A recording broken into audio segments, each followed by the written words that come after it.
अस्सलाम वालेकुम दोस्तों, क्या हमारा इंडिया एक एंटी मुस्लिम स्टेट बनते जा रहा है। पिछले 8 साल से हम ऐसे सिनेरियोज देख रहे हैं जिधर सिर्फ मुस्लिम माइनॉरिटी को बार बार टारगेट किया जा रहा है। हैरानी की बात यह है, बड़े बड़े मीडिया हाउसेस इन चीज़ों को कवर नहीं कर रहे हैं। फ्री जर्नलिस्ट इनके बारे में आवाज़ उठा रहे हैं और उन्हें भी बिहाइंड बार्स डाला जा रहा है। तो दोस्तों, आखिर ऐसा हिस्सा है क्या जो कि सिर्फ मुस्लिम को टारगेट कर रहा है? तो दोस्तों, आज हमारी टॉपिक होगी आज के वक्त में ये एंटी मुस्लिम कल्चर इंडिया में क्यों बनते जा रहा है, जिसकी वजह से सिर्फ ना तो पूरे इंडिया का माहौल खराब हो रहा है, इकोनॉमी पर भी बहुत बड़ा इफेक्ट हो रहा है। इंडिया जाना जाता है the best democratic country in the world, secularism के लिए, मल्टी कल्चर के लिए, मगर यहाँ पे जब इतने बड़े रिलीजन के लोगों को टारगेट किया जा रहा है तो क्या इंडिया वही वाला सेक्युलर स्टेट है?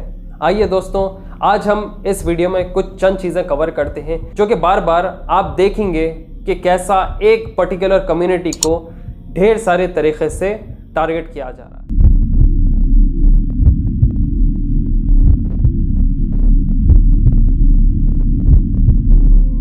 ये कहाँ से शुरू होता है? ये वहाँ से शुरू होता है जब यूपी में इलेक्शन चल रहा था। यहाँ कर्नाटका में हिजाब बैन के ऊपर एक बहुत बड़ा मसला ठहर गया था। स्कूल्स कॉलेजेस में हिजाब को अलाउ नहीं कर रहे थे।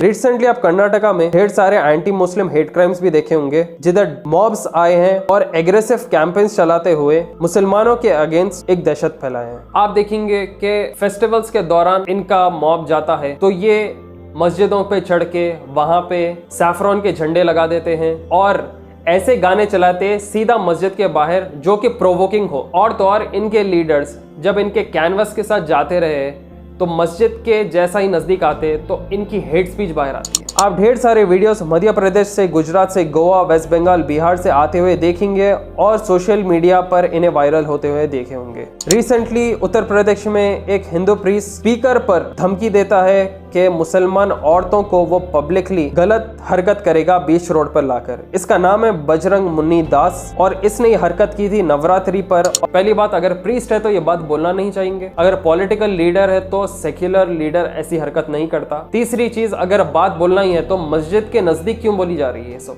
केस खोला गया तो ये रिपोर्टर को आके बोलता है कि मेरा बिल्कुल भी बोलने का मतलब ये नहीं था, मैं ये इसलिए बोला क्योंकि जब इनका कैनवस जा रहा था तो वहां पे मुस्लिम लड़के वगैरह दीवारों पर ठहरकर इनके लोगों को ताड़ रहे थे। मतलब एकदम से वर्ड्स चेंज हो गए क्योंकि इसके ऊपर लगातार केसेस डाले गए अलग अलग शहर से, क्योंकि ये कम्युनिटीज के बीच में एक बहुत बड़ा फसाद ला रहा था। दूसरी चीज, कर्नाटका में मुस्लिम फ्रूट वेंडर्स को बॉयकॉट करने का धमकियां शुरू हो गई थी। बॉयकॉट मुस्लिम कैब ड्राइवर्स को करना शुरू हुआ। एक राइट विंग ग्रुप कैंपेन चलाना शुरू हुआ जिधर वो हिंदुओं को कह रहे थे कि मुस्लिम कैब ड्राइवर्स को यूज ना करें, उनके टूर्स ट्रैवल्स ऑपरेटर्स को यूज ना करें, और धमकाए कि अगर ये लोग मंदिर के नजदीक कोई भी मुसलमान की दुकान होगी तो वो उनके लिए बिल्कुल भी अच्छा नहीं होगा। कई वीडियोस तो आप सोशल मीडिया पे ये भी देखे होंगे कि मुस्लिम वेंडर्स के जो फ्रूट्स वगैरह है वो रोड पर स्मैश हुए हैं। अगर आप देखें तो बार बार ये लोग बस मुस्लिम कम्युनिटी को ही पोक करते रहते हैं। पहले लाए थे घुसपैठियों के नाम से बिल,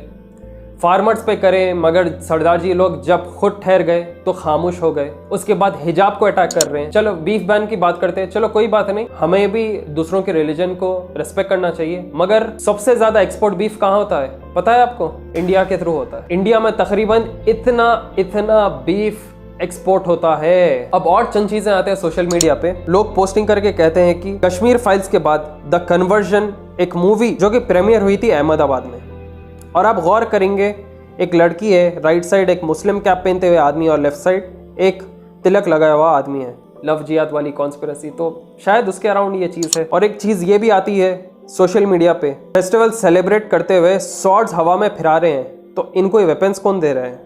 क्या इसके लिए लाइसेंस नहीं है? क्योंकि 6 इंच से ज्यादा जिसकी ब्लेड होती है उसको लाइसेंस रहना बहुत जरूरी है। कितने लोग के ऊपर चार्जशीट खोली गई, कितने लोग अरेस्ट हुए हैं। गवर्नमेंट मध्य प्रदेश की क्या कर रही है? और यहाँ पे अगर आप देखेंगे, ये तो पूरे दुनिया में बहुत वायरल पोस्ट हुआ था जिधर एक इंसान की दुकान जलाई गई थी और दूसरी की वैसे ही अनटच थी। क्यों पता है आपको? क्योंकि ये जो लेफ्ट जली हुई दुकान है वो मुसलमान की थी और ये जो राइट वाली थी वो किसी और धर्म की थी। तो ये लोग टारगेट करके वही पर्टिकुलर दुकान को जलाए। ये आदमी बेचारा गरीब परेशान बैठा हुआ है उसकी जली हुई दुकान को लेकर। इंडिया एक मशहूर सेक्युलर कंट्री के नाम से जाना जाता था, मगर क्या ये सेम वही सेक्युलर कंट्री है जो हम पास डिकेड से देखते हुए आ रहे हैं। 2014 के बाद क्या क्या आप ऐसी चीज़ें देख रहे हैं जो लिटरली एक ही वन साइडेड माइनॉरिटी को टारगेट कर रही है। बीफ बैन एक्ट देखे होंगे आप लोग, जिधर एक लॉ पास होता है कि कोई भी बीफ का अगर पोजीशन पाता है तो उसको तकरीबन जेल 5 साल तक होगी। और जब ये एक्ट पास हुआ और इसे एक्सेप्ट किया गया था पार्लियामेंट में, तो ये राइट विंग मॉब्स मुस्लिम के ट्रक से उन्हें पकड़कर धुनक रहे थे रोड पे, लिटरली लिंचिंग स्टार्ट कर दिए थे, जो कि चंद साल पहले आप देखे होंगे। लेटर ऑन जब पुलिस की रिपोर्ट्स थे कि इनके पास पोजीशन में बीफ भी नहीं था, तो इन्हें इतना मारा गया कि तो बास की तो हत्या ही हो गई थी। दूसरा था फ्रीडम ऑफ रिलीजियस एक्ट, जिधर लव जिहाद वाली कॉन्स्पिरेसी थ्योरी सर्कुलेट होती है। क्लॉज में यह बताया जाता है कि कोई भी शादी अगर वो सोल पर्पस कन्वर्जन के लिए मानी जाती है, एक आदमी औरत को उसके रिलीजन से बदलने के लिए, या शादी के बाद वो उनका धर्म बदल देते हैं और उस मैरिज को नल और वाइड माना जाता है। ट्रिपल तलाक की भी बात उठाई गई थी, जिधर कहा जाता था कि मुसलमान औरतों के साथ नाइंसाफी हो रही है, जो आदमियां हैं वो लोग नाइंसाफी औरतों के साथ करके इनके तलाक देके इन्हें छोड़ दे रहे हैं। तो गवर्नमेंट यहाँ पे आके इन महिलाओं के लिए काम करती है। अगर ये वही महिलाओं के लिए इतना रिस्पेक्ट रखती है तो हिजाब को क्यों बैन कर रही है? बेटी बचाओ बेटी पढ़ाओ का तो स्लोगन इतना मशहूर हुआ, फिर यही बेटी हिजाब पहन के क्यों नहीं पढ़ सक रही है एक कॉलेज या स्कूल में? CAA NRC को पेश किया गया, जिधर घुसपैठियों के नाम पे मुसलमान को ही टारगेट किए। ढेर सारे इलाकों के नाम भी बदले गए, जिधर मुस्लिम नेम्स हुआ करते थे एरियाज के, सिटीज के, उसे कन्वर्ट किया गया। हैदराबाद को भी भाग्यनगर के नाम से पुकार रहे हैं। मतलब ऐसे चीजें कर रहे हैं जो सिर्फ मुसलमान का नाम, उसके सेंटिमेंट्स, उसका रिलीजन, बस वो बार बार टारगेट होता रहो। तो दोस्तों, क्योंकि दुनिया के हालात सीधे रहो या बुरे, आपको हमेशा अपने सेल्फ डेवलपमेंट पे तवज्जो देना चाहिए, सेल्फ डिसिप्लिन पे तवज्जो देना चाहिए। इससे क्या होता है, आप सोसाइटी से स्टैंड आउट होते हैं और सोसाइटी के लिए भी आप एक पॉजिटिव इम्पैक्ट रहते हैं। रही बात, आजकल लोग के पास बिल्कुल भी टाइम नहीं है कोई भी चीज़ को पढ़ने के लिए, उसको इम्प्लीमेंट करने के लिए। इससे बेस्ट है कि ऑडियो बुक्स को सुने, बुक समरीज को सुने, वो भी ऑडियो फॉर्मेट में। और यही चीज़ के आपको मदद मिल जाएगी कुको FM के through.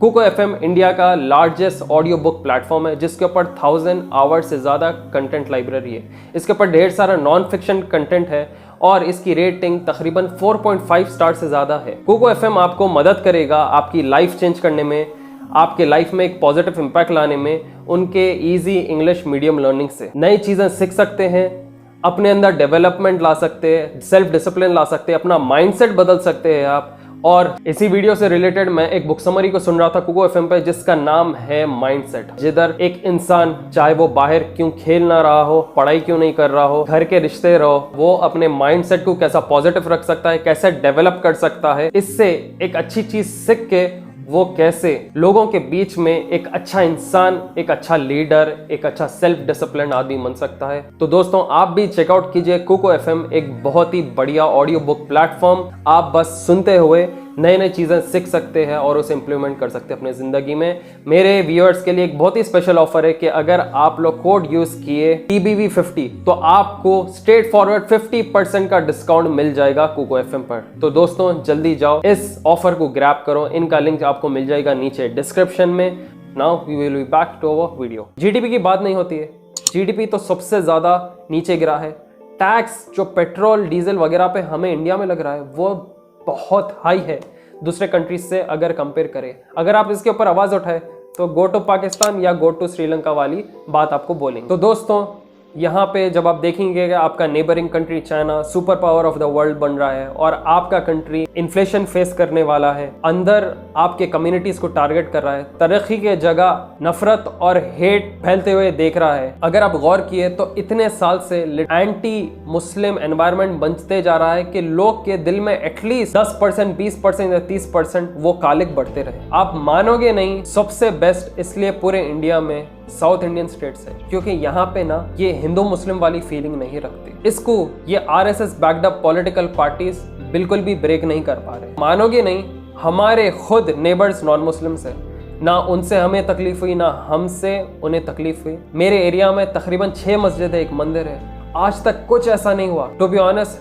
Hyderabad, Telangana one of the best secular state है पूरे इंडिया में। दूसरे स्टेट्स का तो मालूम नहीं, शायद केरला या तमिलनाडु भी होगा, मगर उसका इल्म नहीं है। हैदराबाद से याद आया, हमें भी ढेर सारे इनबॉक्स में धमकियां आते रहते हैं, IT सेल के मैसेजेस आते रहते हैं, हमें भी गो टू पाकिस्तान कहते हैं, बोलते हैं कि तुम्हारे अब्बा बच गए ना उत्तर प्रदेश में, हमसे हमारे फ़ोन नंबर्स पूछ रहे, एड्रेस पूछ रहे, मतलब एक तरीके से धमका रहे कर रहे। तो ये हमारे को फ़र्क नहीं पड़ता इससे, क्योंकि जिधर हम लोग रहते हैं ना वहाँ पे ये सब चीज़ें चलते नहीं है। लल्लू पप्पू बातें ये ना तेलंगाना के बाहर ही होती है सिर्फ। दोस्तों व्यूअर्स, यही बोलना चाहेंगे कि आप अपना रिलीजन बिंदास फुल फ्रीडम के साथ फुल प्रैक्टिस करो, पढ़ो लिखो, मेहनत करो, कमाओ, क्योंकि अगर आप इन्हीं नफरत वाले चीज़ों में फंसे रहेंगे तो आपकी पढ़ाई रुक जाएगी, आपका डेवलपमेंट रुक जाएगा। अपनी कम्युनिटी को स्ट्रांग बनाओ। तो व्यूअर्स, चाहे आप मुस्लिम रहो या नॉन मुस्लिम, आप अपने आप से सवाल कीजिए, क्या मुस्लिम हेट्रेड एक आम नॉर्म बन गया है, रूटीन बन गया है इंडिया में? क्या रिलीजन जब उसका फेस्टिवल सेलिब्रेट करता है तो दूसरे रिलीजन्स को हैरास या डिग्रेड करना जरूरी है क्या ये राइट विंग के अंधभक्स कभी डेवलपमेंट के बारे में बात करेंगे या सिर्फ एंटी मुस्लिम या हेट्रेड के ही चीज़ें आगे लाते रहेंगे हमेशा? कहाँ जा रहा है हमारा इंडिया? यही वजह से आईटी हब्स, आईटी कंपनीज जो मेन मेट्रोपॉलिटन सिटीज में वो लोग चेंज करके दूसरे स्टेट्स में शिफ्ट हो रहे हैं। फॉर एग्जांपल आप बैंगलोर के ले लो, आईटी कंपनीज परेशान होकर तमिलनाडु में उनके कंपनी शिफ्ट हेडक्वार्टर्स करने का सोच रहे हैं। जब यूक्रेन में हमारे स्टूडेंट्स फंसे हुए थे तो उन्हें जब वापस लाया गया, क्या अब्यूज कर रहे थे, क्या जरूरत थी इंडिया के बाहर जाके पढ़ने की? अब भुगतो, अगर वहाँ फंसे हुए तो भुगतो। जब देश का हाल ये हो रहा है तो स्टूडेंट्स क्या खुद के फ्यूचर का नहीं सोचेंगे? और क्या इसी वजह से ये लोग बाहर जाके पढ़ नहीं रहे? क्योंकि इंसान पैसा आज या कल तो कमा लेगा, मगर उसको सुकून चाहिए, उसको पीस चाहिए। और एक बात सबसे बड़ी ये बोलना चाहूँगा कि गौर करिए आप लोग कि हर कास्ट, हर ग्रुप का एक लीडर होता है। आप भी एक लीडर में मानो, एक कायद को बिलीव करो, सपोर्ट करो, वोट करो और ताकत में लाओ, क्योंकि जब कल के दिन ऐसे चीज़ें होते हैं तो ये कायद आपकी मदद करेगा हमेशा आपके लिए। सबसे बड़ा एग्जाम्पल तो मैं आपको बोल चुका, तेलंगाना है, हैदराबाद है, जो कि अल्हम्दुलिल्लाह बहुत सुकून में है। और यहाँ पे ऐसे चीज़ें आपको देखने को नहीं मिलेंगे, क्योंकि ये है असली सेक्युलर स्टेट पूरे इंडिया का। और एक अहम बात, सेल्फ डिफेंस ज़रा अच्छे से प्रैक्टिस करो, क्योंकि मुसलमान का खून ना सस्ता नहीं है, क्योंकि सेल्फ डिफेंस भी करना आपका एक हक है। तो सेल्फ डिफेंस में भी आप हमेशा तैयार रहना सीखो, क्योंकि आप अच्छे रहेंगे मगर हालात आपको आके हमेशा बुरा कर देगी। तो दोस्तों, ये थी आज हमारी वीडियो कि क्या सिनेरियो इंडिया का बनते जा रहा है, ये एंटी मुस्लिम हेट्रेड क्यों फैलाई जा रही है पूरे देश में। दोस्तों, होप आप लोग को ये वीडियो पसंद आई होगी। पसंद आई तो प्लीज़ इसे ज़्यादा से ज़्यादा शेयर करें व्हाट्सएप, फेसबुक और इंस्टाग्राम पे। नए हैं चैनल को please make sure to subscribe और हमें सपोर्ट दिखाते रहे आप लोग, क्योंकि वैसे भी तो हमारे को धमकियाँ दिन रात आते रहते हैं ये सो कॉल्ड अनभक्त से या IT सेल से। और दोस्तों, फिर आएंगे जल्द नए नए वीडियोज़ के साथ। दुआ में याद रखिए हमें। Till then take care and see you soon. अस्सलाम वालेकुम।